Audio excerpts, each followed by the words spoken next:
નમસ્કાર, આપ જોઈ રહ્યા છો નેશન પ્લસ ન્યૂઝ. હું છું આપની સાથે હેતલ ભગત. નર્મદા જિલ્લાના પ્રભારી અને રાજ્ય સરકારના અન્ન અને નાગરિક પુરવઠા, સામાજિક ન્યાય અને અધિકારિતા વિભાગના મંત્રી ભીખુસિંહ પરમારને હસ્તે વિશ્વ પ્રવાસન સ્થળ સ્ટેચ્યુ ઓફ યુનિટી એકતાનગર ખાતે Gujarat livelihood promotion company limited અને જિલ્લા ગ્રામ વિકાસ એજન્સીના સંયુક્ત ઉપક્રમે આયોજિત પ્રાદેશિક સરસ મેળો 2024નું શુભારંભ કરાવ્યો હતો.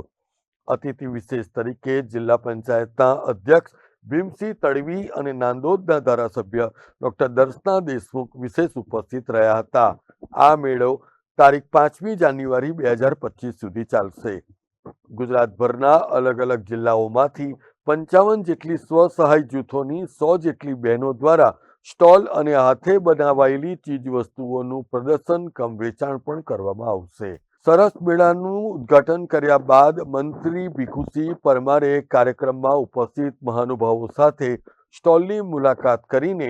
સ્ટોલ ઉપર પ્રદર્શિત કરવામાં આવેલી કલાત્મક લોકલ વાનગી, શૃંગાર, વાંસકલા, માટીકામ અને ભરત ગૂંથણની કલાનું નિરીક્ષણ કર્યું હતું. એટલું જ નહીં, પરંતુ મંત્રી દ્વારા મહિલાઓ દ્વારા બનાવવામાં આવેલ હાથ બનાવટની ચીજ વસ્તુઓની ખરીદી પણ કરવામાં આવી હતી. સરદાર સરોવર ડેમ ખાતે સરસ મેળાનું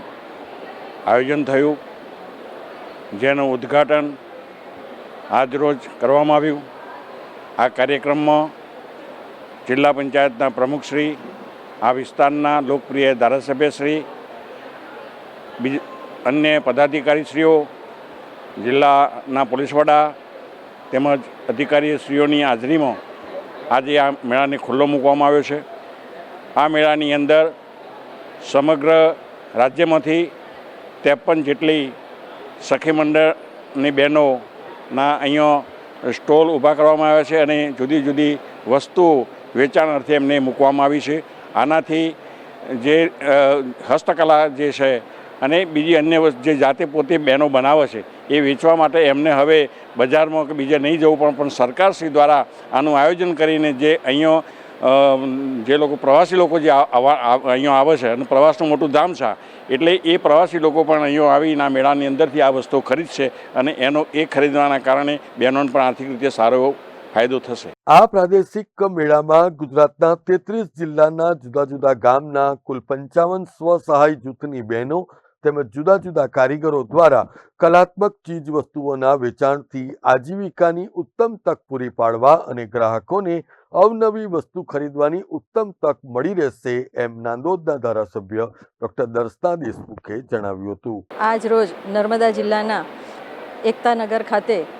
સરદાર વલ્લભભાઈ પટેલજીના પ્રતિમાના પ્રાંગણમાં એક સરસ મેળાનું જે આયોજન થયું છે, જેમાં ગુજરાત રાજ્યના માનનીય રાજ્ય કક્ષાના મંત્રી શ્રી ભીખુસિંહજી પરમાર સાહેબના હસ્તે એનું ઉદ્ઘાટન કરવામાં આવ્યું છે. અને આ કાર્યક્રમમાં આ સરસ મેળામાં 55થી કરતાં પણ વધારે સ્ટોલ લગાવવામાં આવ્યા છે, કે જેમાં મોટાભાગની બહેનો દ્વારા આ સ્ટોલ લગાવવામાં આવ્યા છે, જેમાં હસ્તકળાને પ્રાધાન્ય આપવામાં આવ્યું છે, માટીકામને પ્રાધાન્ય આપવામાં આવ્યું છે, ઘર સુશોભન માટેની વસ્તુઓ અને સાથે સાથે આદિવાસી વિસ્તારના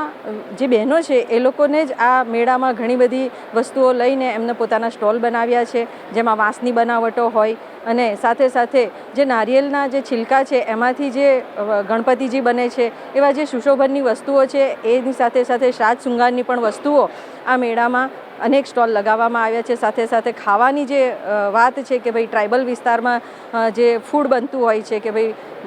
જુવારના રોટલા, મકાઈના રોટલા, બાજરીના રોટલાનું જે અહીંયા એક મહત્ત્વ હોય છે અને જે લોકો આ વાનગીને આરોગતા હોય છે, એની સાથે સાથે તહેવારમાં પણ અહીંયા એક ચોખાના રોટલાની અને માંડાની કે જેની ખૂબ જ અહીંયા વિશિષ્ટ એક વાનગી છે કે જે તહેવારના સમય દરમિયાન એનો બનાવવામાં આવે છે અને એની સાથે તુવેરના દાણા અને રીંગણનું શાક હોય કે સાથે સાથે જે શેકેલી જે દાળ હોય છે, તુવરની દાળ, એનું પણ એક વાનગી બનાવવામાં આવે છે. તો આ બધું જોઈને ખરેખર ખૂબ જ આનંદ થયો કે બહેનો પણ આ જ્યારે ભારત દેશમાં બહેનોને આત્મનિર્ભર બનાવવા માટેની જે સંકલ્પના આદરણીય વડાપ્રધાન નરેન્દ્રભાઈ મોદીજીએ કરી છે અને ગુજરાત રાજ્યમાં જ્યારે મૃદુ અને મક્કમ અને સંવેદનશીલ મુખ્યપ્રધાન એવા શ્રી ભૂપેન્દ્રભાઈ પટેલજીની સરકાર છે, ત્યારે આ બહેનોને આગળ આવવા માટે, એમના ઉત્થાન માટે, આર્થિક રીતે એમના ઉત્કર્ષ માટે આ મેળાઓનું જે આયોજન થાય છે કે તેમને જે બનાવેલી જે વસ્તુઓ છે કે જેમનામાં જે એક કળા છે અને એ કળાને બહાર લાવવા માટે અને સમાજના લોકો પણ એમની એ કળાને જુએ, પીછાણે અને એની સાથે સાથે ખરીદી પણ કરી શકે એ માટેનું એક સુંદર પ્લેટફોર્મ આ જગ્યા પર જે પૂરું પાડવામાં આવ્યું છે, ત્યારે સરકારશ્રીને પણ ખૂબ ખૂબ અભિનંદન પાઠવું છું. Jyoti Jagtap, Nation Plus News, Rajpipla. સમાચારોના સતત અપડેટ મેળવવા માટે અમારી નેશન પ્લસ ન્યૂઝની યુટ્યુબ ચેનલને સબસ્ક્રાઇબ કરો, બેલ આઇકન દબાવો અને જોડાયેલા રહો ફેસબુક, ઇન્સ્ટાગ્રામ અને ટ્વિટર પર.